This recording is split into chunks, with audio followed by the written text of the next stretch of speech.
This meeting.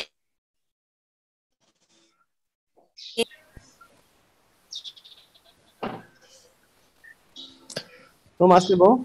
Voilà, merci M. Ba. Donc, bonsoir à tout le monde.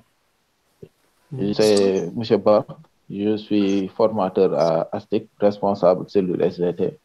On n'a pas eu l'occasion de se voir là, parce que je n'ai pas pu participer aux séances.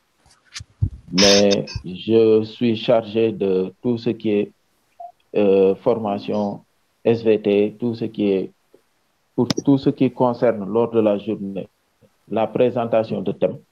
Et donc, je suis chargé de mettre en place donc, les grilles d'évaluation, donc de mettre en place tout ce qu'il faut pour que l'évaluation se fasse dans les meilleures conditions possibles. Donc, c'est dans cette optique-là que nous avons jugé nécessaire de préparer pour vous un guide de rédaction du document et de présentation en quelque sorte. On va un peu parler, on va un peu fixer les règles du jeu en quelque sorte pour voir ce qu'il faut, ce qu'on attend de vous. Donc, pendant la présentation de thème, je vous rappelle que c'est donc une matière, une discipline qui va compter, qui aura un coefficient de 6, donc qui est assez importante, donc, et qui sera très déterminante pour pouvoir départager les différents établissements en compétition. Donc, ce guide de rédaction-là est adopté et les examinateurs vont se baser sur ce guide-là pour essayer de voir si les candidats ont respecté un peu les directives qui leur ont été dictées auparavant. Donc, on va parler un peu de ça très rapidement. On va parler de ça. Donc, on peut passer. Tafa. Ok. Oui, tu peux passer. Donc, les objectifs ici, c'est de permettre donc aux élèves, déjà, il y a un objectif pédagogique, un objectif de formation. On vous prépare en quelque sorte à ce qui vous attend une fois que vous aurez le bac dans l'enseignement supérieur par rapport aux règles de rédaction d'un document scientifique. Il y a un certain nombre de règles requises pour pouvoir donc rédiger donc, un document scientifique qui doit être soumis probablement à une revue ou bien à donc, des supports dédiés à cet effet. Donc, on va vous familiariser avec ça dans un premier temps. Et ensuite, il y a aussi que, comme c'est une compétition, il est important de fixer les règles du jeu, c'est-à-dire d'harmoniser l'évaluation pour que chaque membre du jury, chaque examinateur puisse objectivement évaluer le travail que les élèves auront fourni. Donc, c'est ce souci-là qui nous a poussé à essayer de voir comment donc dégager des règles donc, que les élèves doivent suivre pour pouvoir donc être évalués correctement afin que donc à la fin que celui qui sera choisi ou bien l'établissement qui sortira vainqueur, que donc le choix de cet établissement-là soit fait selon des critères objectifs. Ici, donc, à partir de ces deux objectifs-là, il y a deux parties. Il y a la présentation de thème qui sera faite le jour pendant la journée d'animation scientifique. Pour cela, chaque établissement va disposer de 5 minutes, plus ou moins 2 minutes, pour présenter le travail, pour faire une présentation en format PowerPoint effectuée. Je suis à la diapo suivante. Pour présenter le travail, donc une synthèse du travail de leur travail. Donc, ce sera une séance de 5 minutes, plus ou moins 2 minutes, suivie d'une séance de questions-réponses. Les membres du jury vont poser des questions aux présentateurs, questions auxquelles ils seront. Donc, ce document-là doit avoir comporté un certain nombre de parties. D'abord, il y a la page de garde. C'est la première page. donc la page de garde. Ensuite, la page suivante doit comporter les résumés, le résumé en français et le résumé en anglais. Ensuite, sur la troisième page, vous mettez les sigles et les abréviations, c'est-à-dire les symboles et les unités que vous utilisez. Supposons, par exemple, si vous utilisez dans le texte KM, on sait que KM, ça signifie kilomètre. Donc, sur cette liste-là, vous mettez donc KM 2 points, vous mettez kilomètre. Si vous mettez par exemple ONU, donc on sait que ça signifie l'Organisation des Nations Unies. Donc sur cette liste-là, vous mettez ONU. Comme ça, celui qui va lire le document, à chaque fois qu'il va rencontrer un symbole ou une abréviation ou bien une unité de mesure, qu'il puisse revenir sur cette liste-là et donc comprendre ce que cela signifie, si tant est que ce soit un symbole qui n'est pas très utilisé. Ensuite, sur la page suivante, il y a la liste des tableaux. La liste des tableaux. Par exemple, si dans votre texte, vous avez présenté des tableaux, les tableaux doivent être numérotés. Tableau 1, tableau 2, tableau 3. Et à chaque fois, dans chaque tableau, vous mettez le titre du tableau. Cela signifie que dans le texte, donc, vous avez placé le titre du tableau à l'endroit indiqué. On reviendra sur ça. Et que c'est ce même titre-là qui doit figurer sur cette liste-là. C'est-à-dire, si dans le tableau 2, vous avez par exemple mis dans le tableau 2, disons par exemple, vous avez mis les statistiques de, par exemple, l'utilisation de l'ordinateur au Sénégal, par exemple. Si vous prenez dans ce tableau-là, si vous avez mis comme titre utilisation de l'ordinateur au Sénégal, dans cette liste-là également, vous mettez tableau, si c'est le tableau 2, vous mettez tableau 2, 2 points, utilisation de l'ordinateur au Sénégal. Comme ça, on pourra se retrouver facilement dans le texte et donc pouvoir donc savoir de quoi vous parlez. Ensuite, il y a la liste des figures. Les figures, on veut parler de quoi ici? On parle par exemple de si vous avez mis des courbes, ou bien si vous avez mis des histogrammes, ou bien si vous avez mis des graphiques. Donc, on les appelle des figures. Il y a également la liste des photos.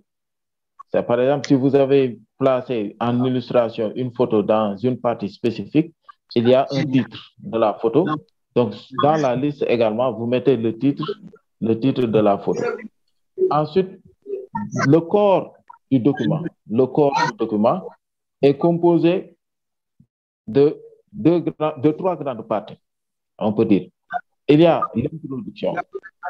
C'est dans l'introduction que vous faites une présentation du travail et du thème. Et c'est là où vous parlez, par exemple, de la problématique, de ce dont vous allez parler. Ici, en l'occurrence, le thème va porter sur donc l'intelligence artificielle. Donc, après cette introduction-là, la première partie va porter sur l'intelligence artificielle, les définitions, les définitions des concepts, les techniques et les méthodes. C'est-à-dire, bref, vous expliquez comment ça marche. Et ici, on vous laisse la liberté de définir vous-même les sous-parties. Par exemple, si vous décidez, un groupe peut décider de mettre petit 1, donc technique, petit 1, définition, petit 2, technique, petit 3, méthode, par exemple. Et ainsi, vous allez donc présenter les différentes parties, les sous-parties. Ça, on vous laisse donc le choix. C'est à vous de voir comment vous allez présenter donc ces sous-parties-là. Et ensuite, le grand 2 va porter sur les enjeux et les perspectives, surtout pour le cas de l'Afrique. C'est-à-dire, on sait que c'est un domaine qui offre beaucoup de possibilités aux pays émergents ou bien aux pays en sous-développement, en l'occurrence, par exemple, les pays africains. Donc, qu'est-ce que ces pays africains-là pourraient... Donc, quels sont les enjeux et les perspectives? Quelles sont les perspectives que l'intelligence artificielle pourrait offrir à ces pays africains? Donc, il faut l'adapter au contexte de l'Afrique et plus particulièrement du Sénégal. Et enfin, il y a la dernière partie où vous allez donc faire une conclusion qui va donc vous permettre donc de pouvoir faire une sorte de résumé de toutes les idées que vous avez développées. Et enfin, il y a la dernière partie qui porte sur les références bibliographiques. C'est-à-dire que vous avez, dans le document, vous avez par exemple cité un auteur. Supposons, vous avez pris une idée dans un document, par exemple, de l'UVS. Pour vous donner un exemple. Par exemple, il y a un élève de l'UVS, un étudiant de l'UVS qui a fait son mémoire sur l'intelligence artificielle. Vous êtes tombé sur ce mémoire-là, vous avez pris des idées là-bas. Il faut le justifier, c'est-à-dire à chaque fois que vous énoncez un passage que vous avez pris quelque part, tout de suite après, vous mettez entre parenthèses, vous mettez la référence. Par exemple, si c'est un mémoire, vous mettez le nom de l'auteur, virgule, et vous mettez l'année. Si, par exemple, c'est un document de l'UNICEF, vous mettez entre parenthèses UNICEF, virgule, vous mettez l'année. Et à la fin, vous allez présenter toutes les références que vous avez consultées. Par exemple, si vous avez tous les documents que vous avez consultés, vous mettez la liste de tous les documents que vous avez consultés, les références, pour que quelqu'un qui veut accéder à ce document-là, qu'il puisse disposer des informations pour pouvoir accéder, pour pouvoir y accéder. Donc, c'est en résumé ce qu'on vous demande par rapport à la forme du document, c'est ce qu'on attend de vous. Donc, dans les grilles d'évaluation qui seront dégagées, les examinateurs vont voir si vous avez respecté ce canevas-là, si vous avez respecté ce plan de travail-là. Déjà, des points seront affectés. Donc, pour cela, donc, je répète, il y a la page de garde. Ensuite, les résumés français, anglais, les sigles, la liste des sigles et abréviations des symboles et unités utilisées dans le texte, par ordre alphabétique, bien sûr, donc avec leur signification. La liste des tableaux et le titre, la liste des figures, les histogrammes, les courbes et consorts et le titre. L'introduction, ça c'est pour la partie qui précède le corps du document. Donc le corps du document, le texte, donc, sera divisé en 3 grandes parties. Il y a l'introduction, il y a une partie développement qui sera scindée en 2 parties. Une qui va porter sur l'intelligence artificielle, la définition des concepts, les techniques et méthodes, c'est-à-dire comment ça marche, et une autre partie qui va porter sur les enjeux et les perspectives de l'Afrique, pour le cas de l'Afrique. Et enfin, vous allez terminer par la dernière partie qui porte sur la conclusion, une conclusion générale. Et après cette conclusion-là, il y a une partie où vous allez donc nous montrer tous les documents que vous avez consultés, les sites web, les revues, les journaux, les périodiques, tout ça, vous mettez ça à la fin. Et on vous dira comment il faut les présenter. Et je répète, je vois une question, quelqu'un a demandé une question avant qu'on ne passe, parce que la diapo apparemment n'est plus là. Donc, on vous demande de présenter ça sous la forme d'un document Word. Document en format Word. Vous allez présenter ça sous un format Word. On vous dira quelles sont les règles à respecter.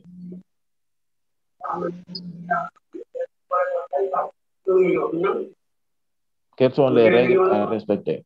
On vous le dira. Donc, par rapport à tout cela, par exemple, des documents que vous pourrez consulter. Exemple, nous avons par exemple les ouvrages, par exemple des livres.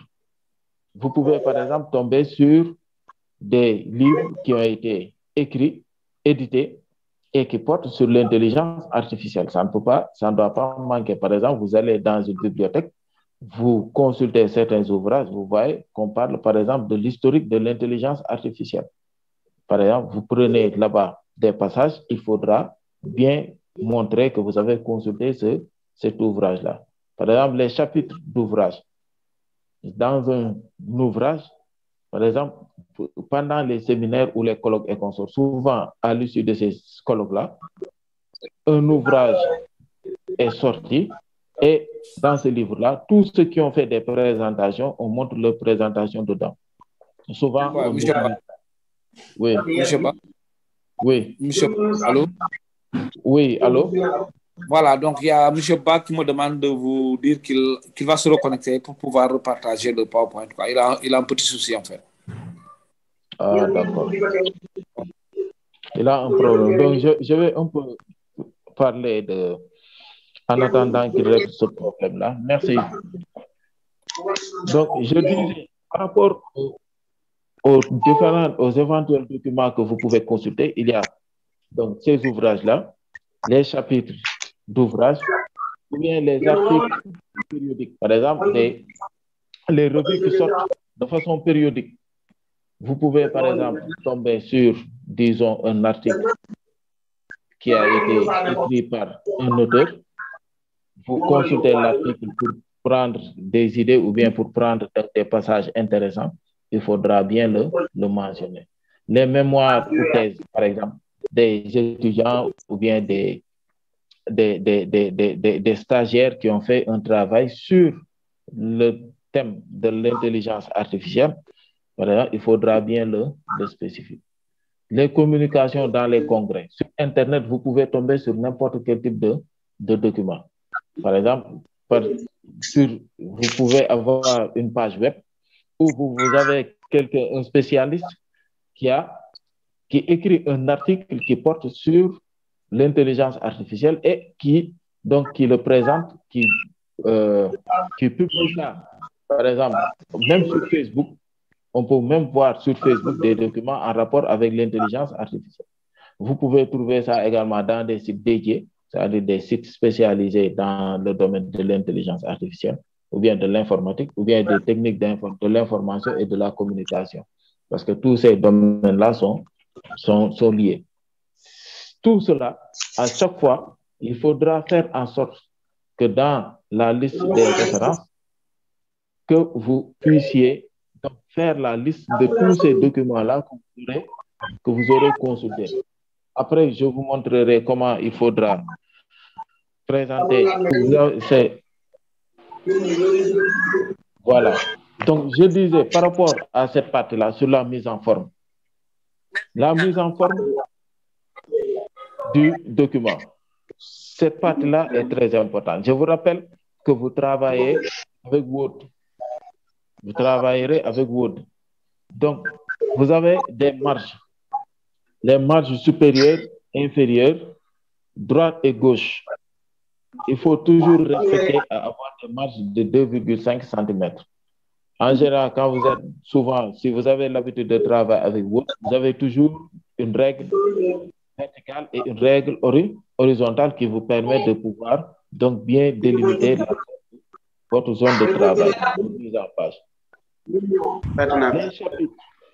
Les chapitres, les titres de chapitres. Par exemple, quand vous mettez introduction, ou bien grand 1 ou bien grand 2, il faudra toujours mettre le titre en gras.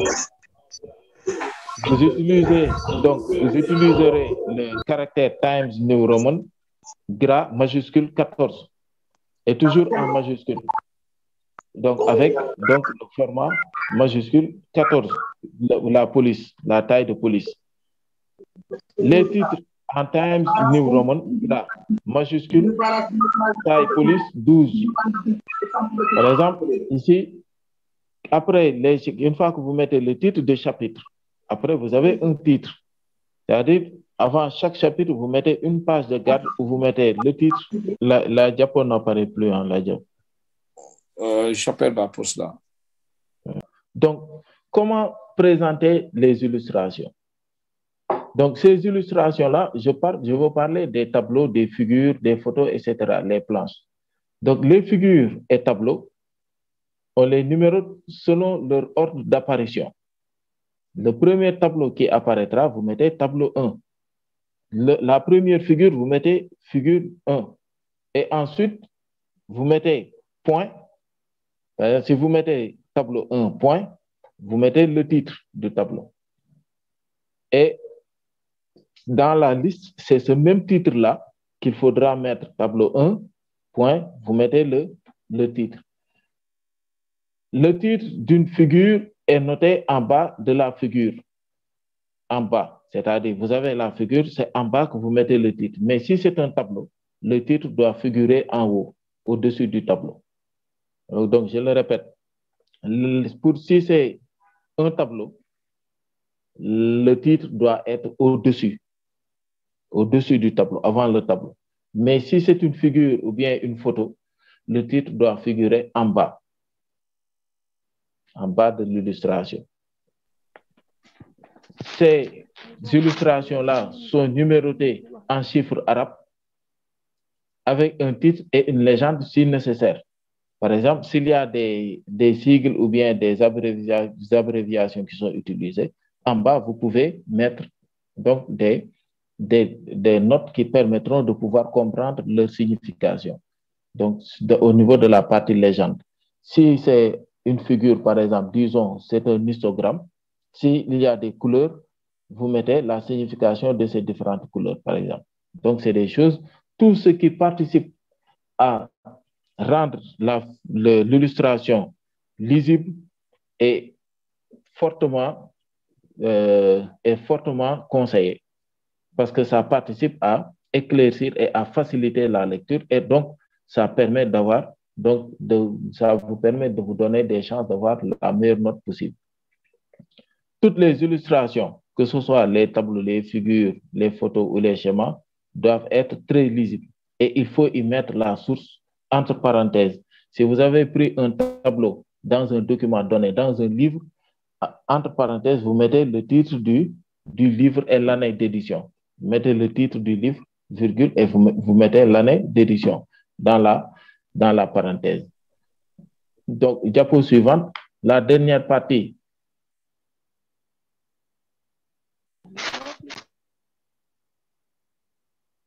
Voilà, cette dernière partie-là qui porte sur les références bibliographiques. C'est-à-dire que lorsque vous présentez un document, lorsque vous avez, par exemple, consulté un document, à la fin, il faut lister à la fin du document, selon la source de l'information, il faudra adopter le format suivant. C'est-à-dire que vous mettez le titre. En bas, je vous ai donné un exemple. Vous mettez l'auteur, la personne ou l'organisme qui est l'auteur de ce document. Ensuite, vous mettez point. Vous mettez l'année de publication. Si par exemple, on a en bas, si vous voyez bien, on a Renely, virgule M, c'est-à-dire que le M là, c'est la première lettre de son autre. Donc, il faut, par honnêteté intellectuelle, bien dire que vous l'avez pris vous avez pris le travail de ce dernier. Donc, on passe à la diapo suivante. Voilà.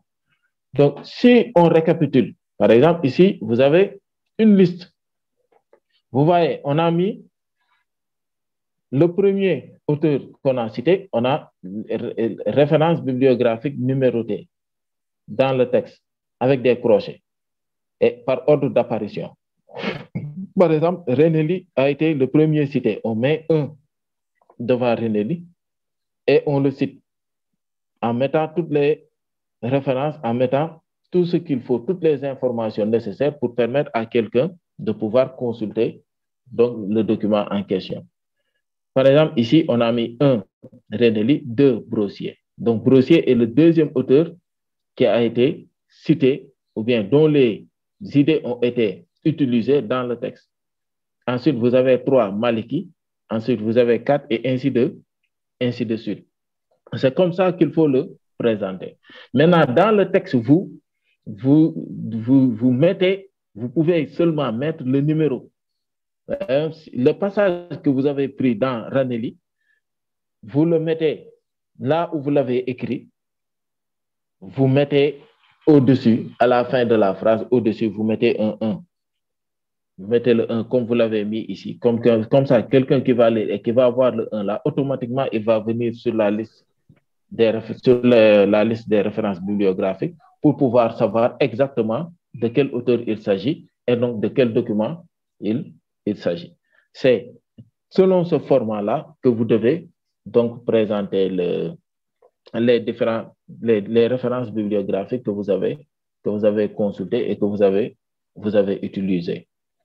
Ensuite, nous avons le résumé. Je reviens, on passe à la diapositive suivante. Il ne faut pas oublier, donc, surtout en résumé de tout ça, le résumé en français et en anglais. Dans la deuxième page, après la page de garde, la page suivante, c'est là où il faut le mettre, si possible, sur la même page. Donc, de faire d'abord le résumé en français et en bas le résumé en anglais. La liste des abréviations et symboles et unités avec leur signification après les résumés. Avant l'introduction, il faut mettre les listes des différentes illustrations. Comme je vous l'avais dit, les illustrations, vous mettez d'abord la liste des tableaux, la liste des figures, la liste des images et photos, et ainsi de suite. Pour chaque liste, il faut utiliser une page. Il faut utiliser une page par liste. Une page par liste. Et ne pas mettre deux listes sur une même page. Ensuite, vous précisez les sources des différentes illustrations. Les sources. Là où vous avez tiré, si par exemple, tout à l'heure, dans les références bibliographiques, si dans la troisième référence, vous avez pris un tableau, vous mettez, après le titre, au-dessus, vous mettez 3. Donc, comme on vous l'a précisé tout à l'heure. Le corps du document, de l'introduction jusqu'à la conclusion, ne doit pas dépasser 10 pages. Et c'est important. Je rappelle que le respect de ces directives-là donc, va jouer sur la note qui sera affectée. Le corps du document. Quand je parle du corps du document, c'est-à-dire depuis l'introduction. La même chose que le résumé en anglais. Oui, c'est le résumé en français que vous traduisez en anglais. C'est-à-dire vous faites un résumé en français et vous le traduisez en anglais. C'est bon. Donc, le corps du document, je disais, voilà, le corps du document, de l'introduction, à partir de l'introduction, parce que tout ce qui précède les listes là, tout ça, les abréviations, ça ne fait pas partie en fait du document. Ce sont seulement des indicatifs, c'est-à-dire ce sont des parties qui permettent de pouvoir faciliter la lecture et la compréhension du document. Donc, ce corps du document-là, donc je répète, depuis l'introduction jusqu'à la conclusion, ne doit pas dépasser 10 pages. Ça ne veut pas dire que vous êtes tenu d'avoir exactement 10 pages. Vous pouvez avoir moins, mais vous ne pouvez pas avoir plus. C'est une limite qu'il ne faut pas dépasser. Si vous avez plus de 10 pages, les correcteurs ne vont même pas regarder tout ce que vous aurez mis après les 10 pages, je le répète, jusqu'à la conclusion. Et je pense que si vous faites un travail de synthèse, si vous organisez bien votre travail et si vous respectez bien les règles de mise en page, vous n'avez pas de souci à ce propos. Donc, je le répète, ces 10 pages-là, c'est important, il faut les respecter. Et enfin, les listes des tableaux figures doivent être, on doit les mettre par ordre d'apparition. Donc, c'est pourquoi on met tableau 1, tableau 2, tableau 3, tableau 4, ainsi de suite. Les résultats, par exemple, les légendes doivent être précises et détaillées. Pour ce qui est des figures, comme pour les tableaux. Les listes des abréviations, là, je veux attirer l'attention des élèves sur une chose.